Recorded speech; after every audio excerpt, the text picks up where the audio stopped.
Hello friends, my name is Emile and welcome back to Reach the Peak, the show where you guys recommend the cars and then I take them up our hill climb course to see which one can come out on top. Today we have 5 cars as always, however as a bit of an added stipulation for today, we have no all-wheel drive cars here today. So I figured that would make things a little bit more interesting. We start today with the 2014 HSV Maloo. This thing has 577 horsepower, 545 foot-pound torque, 4,034 pounds of weight. It is an S1 class car, 811 in PI, when it is equipped with the snow tyres.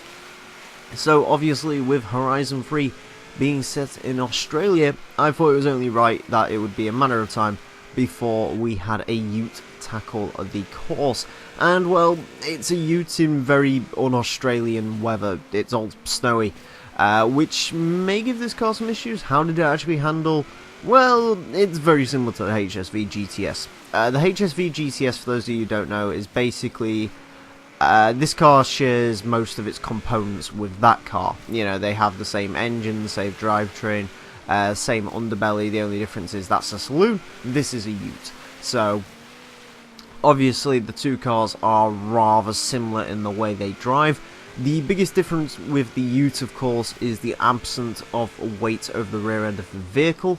I believe this might be a little bit lighter than the HSV GTS. I believe this is a couple of £100 lighter. But because you're taking all that rear weight off the rear, which, you know, having no weight over the rear can actually result in more tail-happy, slidey action. In reality, it resulted in a little bit more than from the standard GTS, but ultimately it did drive extremely similar. There really isn't that much difference between these two vehicles. This might be slightly quicker in a straight line. If you got these two on a drag race on dry tarmac, I have no doubt the HSV Maloo would be the quicker of the two. But in terms of actually climbing this hill climb course, because again, you know, having no weight over the rear does mean the rear isn't pushing down either, which could give power delivery a couple of issues. I didn't notice it too much on the track, you know, compared to the standard car. But in reality there is probably a little bit of that happening, so I wouldn't imagine straight line speed between the two vehicles is that much different. So there you go, the Maloo, a pretty enjoyable vehicle to drive. It's not bad. This definitely isn't the environment you're supposed to be driving it in, but it is a cool car nonetheless. Next up we have a very interesting Aston Martin. This is the 1998 Aston Martin Vantage V600. It has 600 horsepower, 600 foot-pound of torque, 4,414 pounds of weight. It's an S1 class car, 818 in PI. It is the most powerful vehicle here today. It's the torquiest vehicle here today. It's the heaviest vehicle here today, and it is the highest in PI. So 600 horsepower in a very heavy Grand Tourer going up a hill climb course. Now that might seem like a recipe for disaster, but we have seen some of the Grand Tourers do relatively well. The EXP 10 Speed 6 did surprisingly well up here. Biggest difference between the two vehicles, of course, is, well, this is rear wheel drive. So how did it do? Well, as much as I'm really not a fan of the V600, I've got to be honest, this car really, I don't like the look of it. And back in its day, it was a little bit of a dog compared to some of the cars that were on offer at the time. I've got to say, up here, for a rear-wheel drive car, this was surprisingly good. I'm not really sure why. It just seemed to me like it could get its power down pretty well. It wouldn't spend too much time spinning its wheels or having any issues through the corners. However, while the handling and the way this thing put its power down surprised me, the other thing that surprised me isn't so good. It's the general lack of power in this thing. It honestly does not feel that quick. It has 600 horsepower, it has 600 foot-pound of torque. Doesn't feel it. Honestly, this thing feels like it has more along the lines of 400 horsepower, or maybe even 300. It's just not quick in a straight line, which I find really weird considering how much traction it's got. Now, admittedly, I haven't really driven this thing on just sort of normal land, so I'm not really sure what this thing is like in terms of on tarmac, how fast it is, but up here just wasn't a quick car in a straight line, which is a bit of a shame, because if this thing, you know, was a lot more, sort of felt as powerful as it claims to be for its statistics, this could really rival the top spot of the rear-wheel drive cars. But as it stands, well, we'll just have to wait until the end of the show. Next up, we have a front-wheel drive car to break up the monotony of rear-wheel drive cars. We have the 2012 Mini Cooper JCWGP, 215 horsepower, 206 foot-pound of torque, 2,557 pounds of weight. This is an A-class car, 720 in PI. It is the least powerful vehicle here today, the least torquey vehicle here today, and it is the lightest vehicle here today, unsurprisingly. So, the modern Mini Cooper isn't my sort of car. It's just, I don't want to sound trope, but you know, there's people who say, you know, it can't be a Mini because it isn't small anymore. I kind of hate to say it, but I have to agree with them. Admittedly though, this JCWGP version, it's one of my more preferable of the modern minis, and the fact that this thing is just a normal Cooper and not, say, the horrible, hateful Clubman or Paceman, you know, I've learned to sort of live more with the modern Coopers, and I don't mind them as much these days. Anyways, how does it drive? It's decent once you get used to it. You do have to get used to this car because it's very weird when you start driving it. Up here at least, it feels like it has mountains and mountains of on-power oversteer. I don't know if that's just because I came out of driving the V600 and it felt sort of odd to me because front-wheel drive car, but it certainly did feel rather understeery, especially on power. Once you was used to it though, and sort of learnt where you can put the power down through the corners, it really wasn't that bad. It kind of reminds me of the Astra VXR in that aspect. The differential in this thing is kind of an issue. It will just sort of, it does feel open, admittedly enough. I'm fairly certain this sort of GP edition would have differentials and all sorts to prevent understeer and prevent sort of one-tire fires. You can't really feel it up here though. So the diff can be a bit of an issue, as can the understeer. You know, even once you're used to it, this vehicle is still a rather understeery vehicle.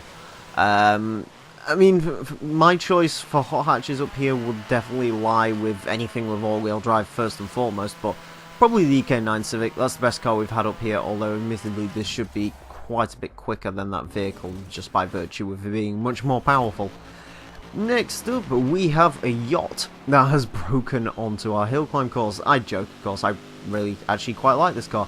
This is a 1957 Chevrolet Bel Air, 220 horsepower, 300 foot-pound of torque, 3,337 pounds of weight. It's a B-class car, 653 in PI when equipped with snow tyres, and that makes it the lowest PI vehicle of today. Surprising statistics there.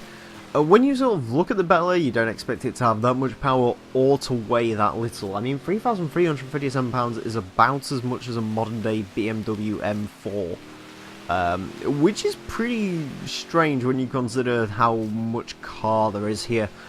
So yeah, of course, this comes from the land yacht era of the American sort of car industry. This is, of course, the American steel that can run forever and ever if it's well maintained.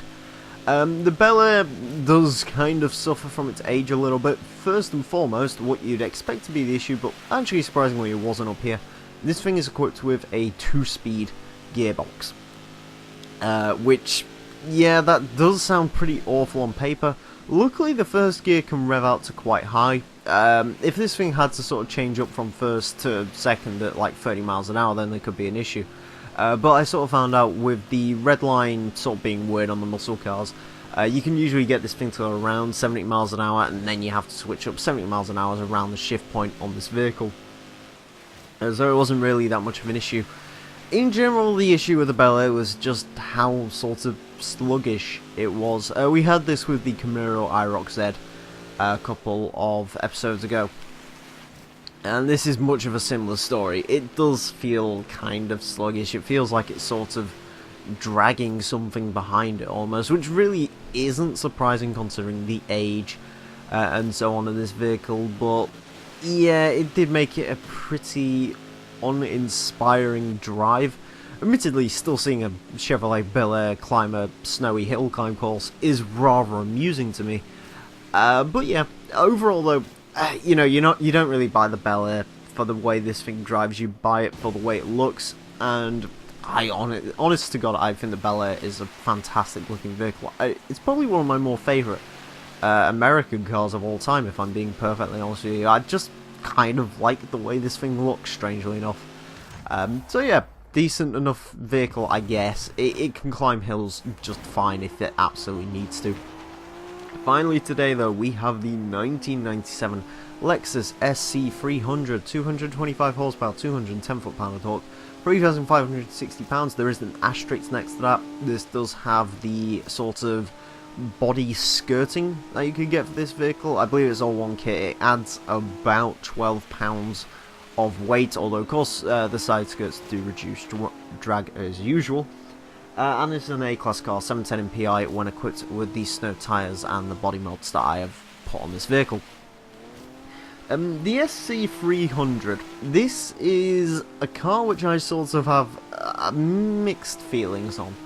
It's not my favourite car in the world, and every time I usually end up driving this in racing games, it always turns out to be a very, very slow, uninspiring car, and unfortunately that is very much the case here. The SC300 feels very sluggish up here. It is a rather heavy car, you know.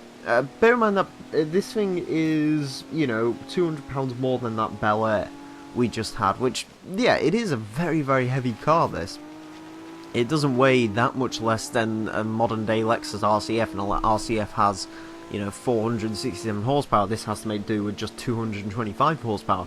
Granted, very versatile engine. I'm sure you could stick a lot more power into it, but still, even torque figures aren't particularly great. 210 foot-pound of torque isn't a lot, and this car honestly needs a lot more than that. This car could do with about 350 horsepower. With what it's got at the moment, it just feels down on power. It feels slow. It feels heavy. Not one of my favourite cars to drive up here. If I'm being perfectly honest, this is probably one of my least favourite vehicles I've driven up here. Just purely based on the fact that it's fairly uninspiring. It's just not a good vehicle to drive. That's all, really. You know, again, I've driven this thing for Top Gear laps and so on, and I've just never particularly liked the way the SC300 is. It's not really well set up. To really get the most out of this car, you do have to strip all the weight out of it, probably go drifting with it or something. As far as making a circuit build out of this car, or, well, especially in this case a rally car build, I'd forget it personally. Anyways, on to the leaderboard, and we find the fastest car today is the HSV Maloo, going into 30th with a 218.939. Just beats out a GMC Cyclone, which is rather surprising. The Aston Martin Vantage V600 finds itself in 33rd with a 219.406. 0.4 seconds off of TVR Sagaris, but it is a second quicker than a Mitsubishi Galant. A pretty decent showing from that car, although it would have been probably a lot higher up the leaderboard if that thing was just as quick as I thought it might be in a straight line. With the statistics and all. The Mini Cooper JCW finds itself in 39th with a 221.341, just beats out a Hyundai Genesis Coupe and the Aston Martin Vulcan, which is a pretty decent showing from the Mini, and once again just proves front wheel drive cars really can be rather dominant around this course. Finally, though, we have in 62nd place the Lexus SC300 with 231.852, just beats out the Honda Thorana, and the Chevrolet Bel Air is really not far behind that at all, getting 64th with a 232.352, does beat out the Ford Crown Victoria, which is rather surprising, although then again the Bel Air does weigh less than the Crown Victoria, and the SC300 ultimately really disappointing car, which is of course going to be not particularly great for fans of that vehicle. Anyways, friends, thank you all very much for watching. As always, if you've got cars that you would like to see go round the hill climb course, then simply type them down below in the comment section and I will add them to my list. With that all being said and done, thank you all very much for watching. My name's been the Real Emile, and until next time, farewell.